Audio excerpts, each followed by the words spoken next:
we do a great job of preparing for retirement, right? In terms of financially, right? However, one of the things that often comes overlooked is, what am I going to do with the next 20, 30, 40 years of my life? And what is that going to look like, right? And I've personally experienced that with my parents. I know other folks here at Ausperity have, and I've seen it with clients, right?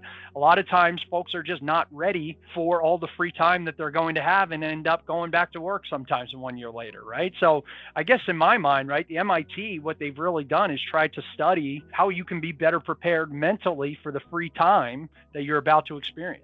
Yeah, absolutely, Shane. And so as we think about kind of putting some wind behind that conversation, we'll talk about what 8,000 days is. There are phases of retirement, and we'll discuss those briefly. And then lastly, how do you actually prepare for it? So as we kind of kick this whole conversation off, we do live our lives in segments. So if you think about 8,000 days, you might be thinking to yourself, hey, Brian, no one's ever described retirement to me in days, right? It's typically in years. But as you think about 8,000 days, that equates to about 22, 23 years, give or take, right? So we do live our lives in those segments. As you think about the moment you're born until you go to college, you go to vocational school, perhaps even the military, that first phase of your life, again, give or take around 20 years, that's the learning phase, right? You're just kind of figuring out who you are. You're becoming your own person. You're following your own passions to a certain degree. You then kind of transition to the growing phase. And this is when you begin to have other people in your life, right? It could be a spouse, it could be children, it could be coworkers, right? You're kind of creating an environment of socialization. You're creating an environment of the financial piece, what it means to make money, spend money,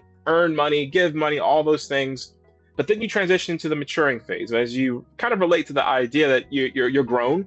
This is not an age thing. This is just simply the fact that you can look back on your career. You can make some assessments. Retirement is a little bit more tangible to you, right? It could be 5 years out. It could be 5 days out, right? You kind of see it. You can look at the financial piece of your life and say, I could have done things differently. I've done things great, or perhaps I need to outsource this to a team like Ausperity, right? Moving forward to the exploring phase. This is when you begin to think about you're in retirement. Perhaps you've stopped working. Perhaps, as Shane mentioned, you're trying to go back to work, but you're making big decisions in your life. And so in many cases, this could also be a solo journey. And we'll talk about that in that, again, women typically live longer. And so what her retirement looks like may be very different than what their retirement looks like. Again, we'll talk about that. A quick story around this 8,000 day process. If you know sports, you know the name Tom Brady. Quarterback, played in the NFL, considered to many to be the GOAT, right? If you're a Giants fan, maybe you don't feel that way. But he had an amazing career, right? And so as you think about his 8,000 day story, he was born in the mid 70s, which from that time until he got drafted by the Patriots, it's around 8,000 days. To make the story even better, from the time that he was drafted until he retired the second time, right, with the Buccaneers, that time period in his life was also around 8,000 days. Now, what's key about that, when he retired the second time, he was 45 years old, which he was the oldest player playing at that point in time, still at a very high level.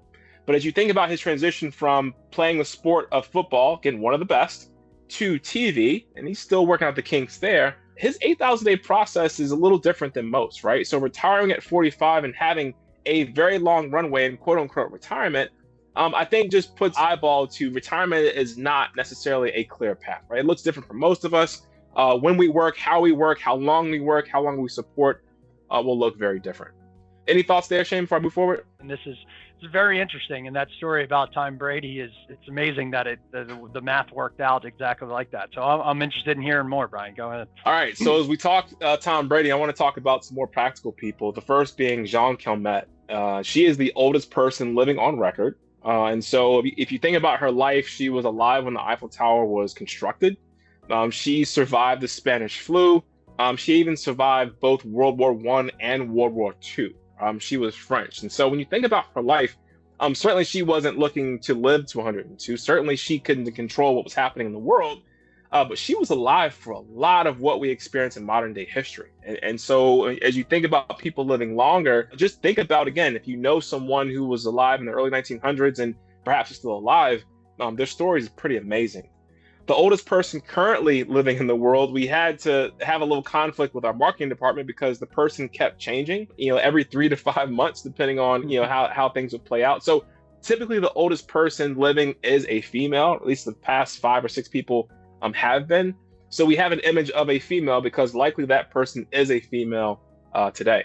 Catherine Switzer, she's the first woman to run the Boston Marathon. You might recognize that name. She was able to up that ante and do it again 50 years later. So within her own right, she's defied age, she's defied longevity, and created a great name for herself. And then my favorite person, Wang Deshun, at 88, was dubbed the world's sexiest grandpa. And I think if you look at the picture, you might agree. So as you think about aging, sometimes, again, we look at the good, we look at the bad, but in many cases, what we experience, we don't have an impact on, right? And so as you kind of live your life, you live your life, right? And sometimes that impacts the world. In many cases, you do what you have to do. And so I think that's the beautiful thing about retirement in this 8,000-day process. To put some more research behind this, though, as you think about living longer, it's not just conceptual. The numbers do prove that if you are a couple that's 65 years old today, that you as a couple have at least a 50% chance to live to 92. So again, this is not something that might happen. A coin flip would say it probably will happen. So when you think about longevity, how do you prepare for that when you typically consider that, again, if I'm going to retire today, regardless of my age, I've got ultimate freedom. I've got time to be able to, again, spend time on the beach. I've got time to travel. Again, I joke around pickleball. It's something that, has become a sensation around the country. But this is a part of retirement. And in fact, the folks at MIT would say this is retirement in a traditional form. It's just woefully complete. So when you look at what we see here, again, the fun stuff is a part of retirement, but there's still finances, there's health, there's, how do we give back our time? How do we fix the gutters? How do we do all these things that are, again, now on our plate, have to get done, but still a part of retirement?